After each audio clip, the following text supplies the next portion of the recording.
Hello, I'm Thi Underhill. I'm a veteran of the war in Vietnam. It looks like I'm not, but I have an old soul. Banquet of consequences. Which came first, Vietnam or ghosts? Our supper times torn through eternity with staccato bullets from my mother's mouth. Do you know how easy it is to get you people to blow up an entire village in South Vietnam? My stepfather never answers, sitting there with hands folded doves, folding away his Cobra helicopter, and now holding that last drop of gentle, even as my mother hears thunderstorms as bombing missions. When a few VCs shoot and run, you return fire and kill the entire village. The VC went over the countryside around, and they use your firepower to do it, huh? That memorable door draws open, slams shut, and opens another. She knows military strategy, my mother. First married 13 years to an officer of South Vietnam's army. She even ran him supplies through VC checkpoints past enemy borders to get to battles disguised as herself in her chom clothing, a beautiful marketplace woman in jewel-toned headscarf and sarong, peddling produce and livestock. We were farmers, after all, with 1,000 heads of livestock, now a different kind of livestock carried in market-bound baskets. Do you know that once during a 3-day battle, I had to sneak him and his battalion coffee and sugar to keep them all awake while surrounded by enemy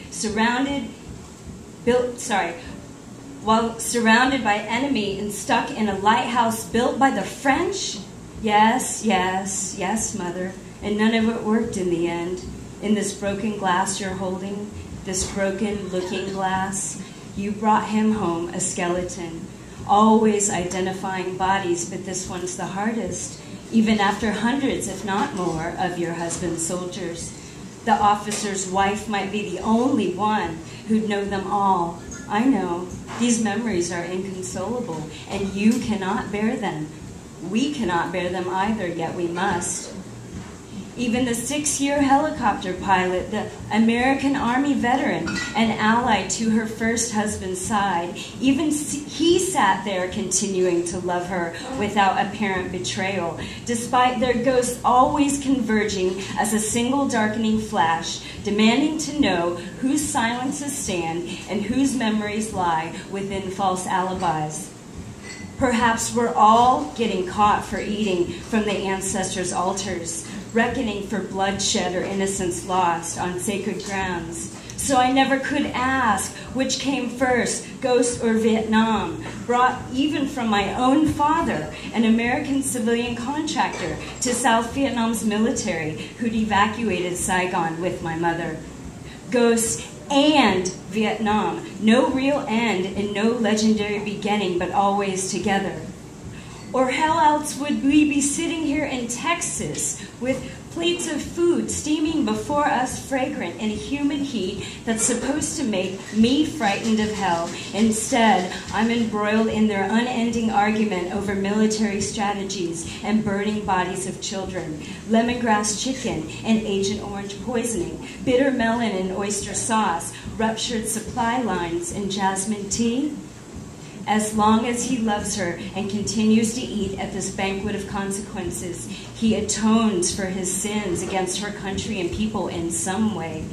As long as he loves her, perhaps his military strategy can improve retrospectively with his own chances for survival. And she'd lose her first husband a little less, he'd be less of a ghost. Maybe even her daughter, the one born just ahead of me, her oldest born here, her confidant, her keeper of the unanswerable.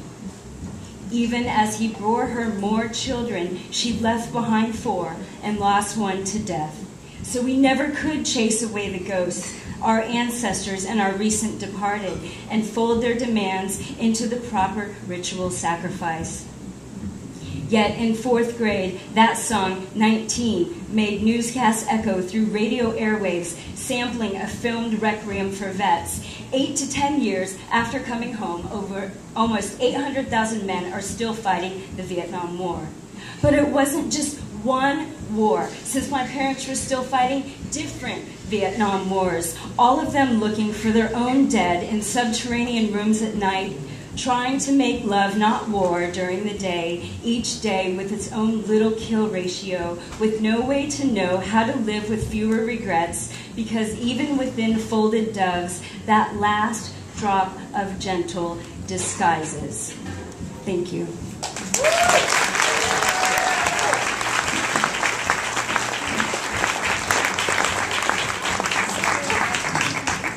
Doesn't Charlie rock? Give it up for Charlie. Yeah, so if you don't know, Veterans of War, Veterans of Peace, 95% of the royalties go to nonprofits. I think I can name 3 of them. East Meets West Foundation, Friends of the Vincent Orphanage, which we were able to actually build a school in northern Vietnam. Maxine, what was the name of the town? Quang Tri. Quang Tri. So with the proceeds from the royalties, we were able to build a school there. And then there's also Code Pink, and there's one other organization that I can't remember. But if you buy the anthology, it's going to a good cause. So I got 2 pieces. One is actually from Native American author Susan Deercloud, who I read with at the University of North Dakota Writers Conference. Fantastic poet. It's a little bit something different, maybe a little bit more lighthearted. Bluff. We're young. We don't know how to die. We drink chlorine Kool-Aid until we're dog-headed and wait for bombs to drop. We crouch in bunkers or wrecked houses.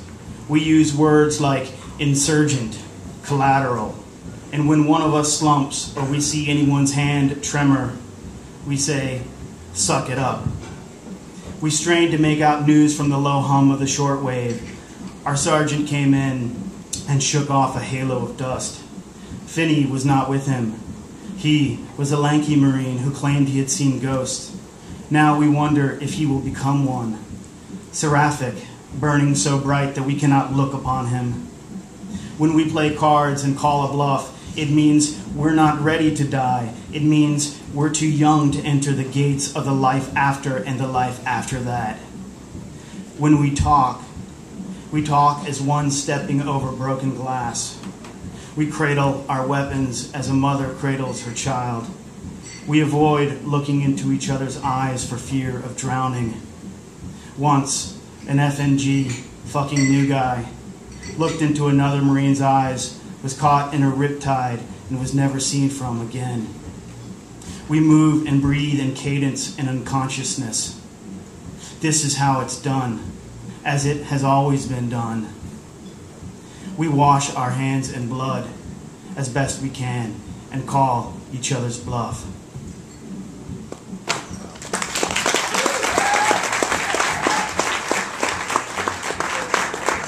And now something for a little different. You really have balls. For years the boys and then all the men in my life tossed me their highest compliment. For years, beginning with the first fierce seasons when I was a tomboy with Genghis Khan eyes, bloodied knees, hair that refused to grow, I accepted their praise. Like glass beads, my Mohawk and Blackfoot ancestors accepted from long ago white men. You have big balls. My brothers, boy cousins, boyfriends draped and decorated me with their hot words wherever I stole golden apples for them from private orchards at street end, or disobeyed my mother and stole far into the woods behind the house, or played hooky from the public school that stank of institutionalized wax and scrubbed brains, bearing my renegade body up to the high mountaintops, seeking my instruction in caves, meadows, trees. When I grew older, finally sprouting hair and even breasts, my older, educated lovers further enlightened me. You really have cojones.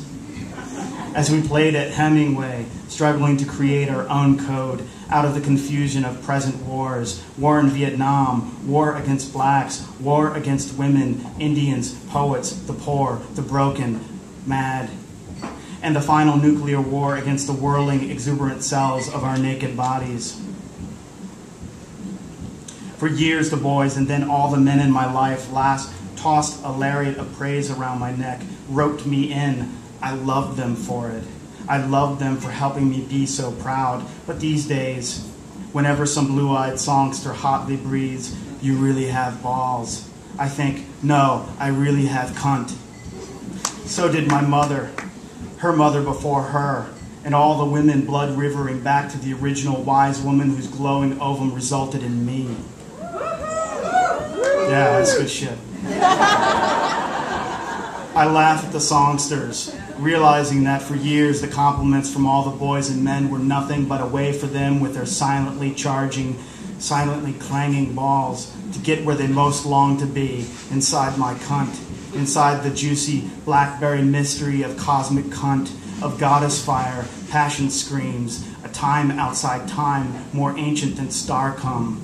Now whenever any sweet man smelling of heady, musty cologne, invisible pheromones, tosses me his ultimate compliment, you really have a lot of balls, I pitch him my ultimate compliment right back, you really have a lot of cunt.